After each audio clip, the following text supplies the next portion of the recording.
টেররিস্টদের ব্যাপারে এই গভর্নমেন্টের জিরো টলারেন্স। সেপ্টেম্বর, অক্টোবর এবং নভেম্বরে 1.5 লক্ষ পুলিশের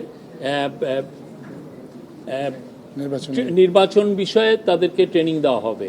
নির্বাচনের আগে আপনি জানেন যে প্রশাসনে একটা রদবদল আসন্ন, এই রদবদলটা কি প্রক্রিয়ায় হবে সেটা নিয়ে আলোচনা হয়েছে। সামনে যে ইলেকশন আসছে, ইলেকশনের যে প্রস্তুতি আমাদের কিরকম এবং সেই অনুযায়ী আমরা কি কি কাজ আরও করতে পারি জোরদারভাবে, সেগুলো নিয়ে আলাপ হয়েছে। প্রথম ছিল যে কোঅর্ডিনেশন বাড়ানো, আর্মি, পুলিশ এবং গ্রাসরুটের যে লোকাল অ্যাডমিনিস্ট্রেশন, এদের মধ্যে কোঅর্ডিনেশন বাড়ানোর কথা বারবার জোর দিয়ে বলা হয়েছে এবং এই কোঅর্ডিনেশনটা লোকাল লেভেলে এবং এটা একটা ন্যাশনাল লেভেলে, দুইটা জায়গায় খুব দ্রুততার সাথে এটা কোঅর্ডিনেশন বাড়ানোর বিষয়ে জোরদার করে বলা হয়েছে। আপনার ইলেকশনের আগে পুলিশের প্রস্তুতির কথা বলা হয়েছে এবং পুলিশের আইজি মহোদয় বলেছেন যে আগামী মাস থেকে 1.5 লক্ষ পুলিশের ট্রেনিং হবে ইলেকশনের বিষয়ে। সেপ্টেম্বর থেকে, আগামী মাস না, সেপ্টেম্বর, অক্টোবর এবং নভেম্বরে 1.5 লক্ষ পুলিশের নির্বাচন বিষয়ে তাদেরকে ট্রেনিং দেওয়া হবে। তারপরে ইলেকশনকে সামনে রেখে আপনারা জানেন যে প্রচুর ডিসইনফরমেশন অলরেডি সার্কুলেট শুরু হয়েছে, সামনে এটা আরও ইন্টেন্সিফাই করবে। তো এইটাকে সামনে রেখে ন্যাশনাল ইনফরমেশন একটা সেন্টার, যেখানে আমরা খুব দ্রুততার সাথে এই ডিসইনফরমেশনগুলোকে আমরা ডিবাঙ্ক করতে পারবো, সেইটার একটা ক্রিয়েট করার চিন্তাভাবনা হচ্ছে এবং এইটা নিয়ে অনেক বিশদ আলোচনা হয়েছে।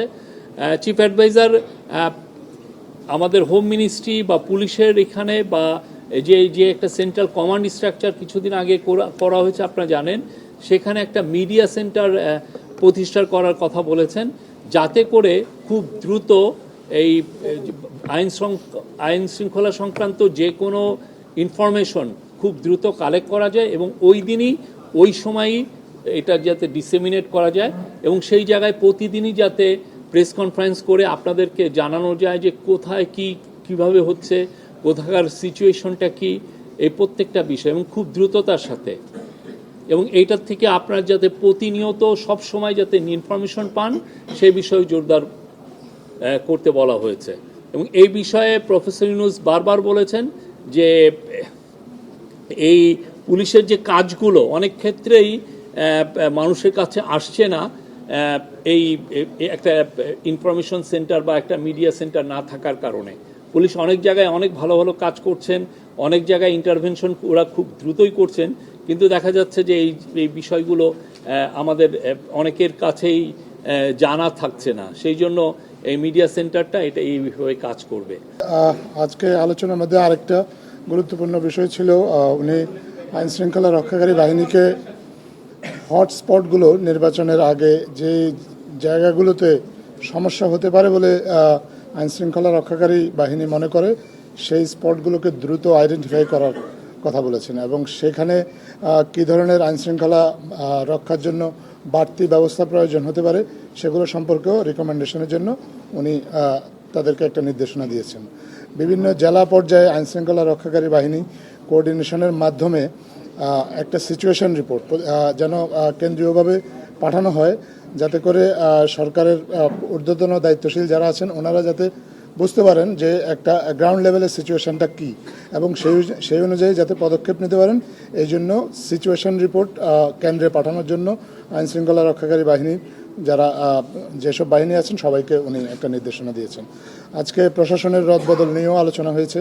নির্বাচনের আগে আপনি জানেন যে প্রশাসনে একটা রদবদল আসন্ন, এই রদবদলটা কী প্রক্রিয়ায় হবে সেটা নিয়ে আলোচনা হয়েছে এবং সে বিষয়ে কিছু সিদ্ধান্ত হয়েছে।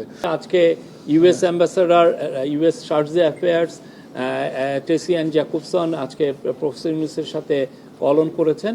এটা খুবই একটা সৌহার্দ্যপূর্ণ একটা পরিবেশে মিটিং হয়েছে। সেই মিটিংয়ে ইউএস এর বাংলাদেশের যে ট্যারিফ টকস, তারপরে কাউন্টার টেরোরিজম, আমাদের ইলেকশনের প্রস্তুতি, কনসেনসাস কমিশনের যে ডায়ালগগুলো হচ্ছে সেগুলো নিয়ে কথাবার্তা হয়েছে। প্রফেসর ইউনূস পুরো ইউএস চার্জ অ্যাফেয়ার্সকে জানিয়েছেন যে বাংলাদেশ গভর্নমেন্টের, ইন্টারিম গভর্নমেন্টের টপ প্রায়োরিটি হচ্ছে কাউন্টার টেরোরিজম এবং উনি বলেছেন টেররিস্টদের ব্যাপারে এই গভর্নমেন্টের জিরো টলারেন্স, কোনো ধরনের কোনো টলারেন্স টেররিস্টদের সিম্পতি শো করা হবে না, জিরো টলারেন্স। উনি এটা ব্যক্তহীন কণ্ঠে জানিয়েছেন। সেনাবাহিনীর তরফ থেকে বলা হয়েছে যে প্রায় 60,000-এর মতো ট্রুপস এই নির্বাচনী ডিউটিতে থাকবেন। তারা তো অলরেডি জানেন যে তারা সেই জুলাই আপরাইজিংয়ের সময় থেকেই 5ই আগস্টের পরের থেকেই তারা মাঠের ডিউটিতে আছেন, তাদের ম্যাজিস্ট্রেটি পাওয়ারও আছে। তো আমরা আশা করছি যে এই নির্বাচনের সময় তাদের একটা বলিষ্ঠ ভূমিকা থাকবে এবং তারা মূলত স্ট্রাইকিং ফোর্স হিসাবে থাকবেন আইন শৃঙ্খলা পরিস্থিতি নিয়ন্ত্রণের জন্য। আমাদের যাতে ইন্টেলিজেন্স এজেন্সিগুলো তাদের কাজ জোরদারভাবে করতে পারে এবং ইলেকশনের সময় যাতে আমাদের ইন্টেলিজেন্সের কোনো ধরনের কোনো উইকনেস না থাকে সেই জন্য বলা হয়েছে এবং এই ক্ষেত্রেও আমাদের যাতে কোঅর্ডিনেশনগুলো ভালো হয় সেই জন্য বলা হয়েছে। আর গোপালগঞ্জের যেটা কথা বললেন, গোপালগঞ্জের বিষয়ে তো আমাদের গভর্নমেন্ট একটা ইনকোয়ারি কমিশন করেছেন। তারা একজন সুপ্রিম কোর্টের একজন রিটায়ার্ড জাস্টিস এই বিষয়টা দেখছেন এবং তারা অবশ্যই উনি দেখবেন যে আমাদের কোনো ইন্টেলিজেন্স ফেইলিউর ছিল কিনা গোপালগঞ্জে। রদবদল হবে, কিন্তু সব জায়গাতেই রদবদল হবে এমন কোনো সিদ্ধান্ত হয় নাই। যেখানে যেখানে প্রয়োজন শুধুমাত্র সেখানেই রদবদল হবে বলে সিদ্ধান্ত হয়েছে। আমরা যথেষ্ট প্রিপেয়ার্ড, আমরা আশা করি এটার একটা ভালো কনক্লুশন হবে।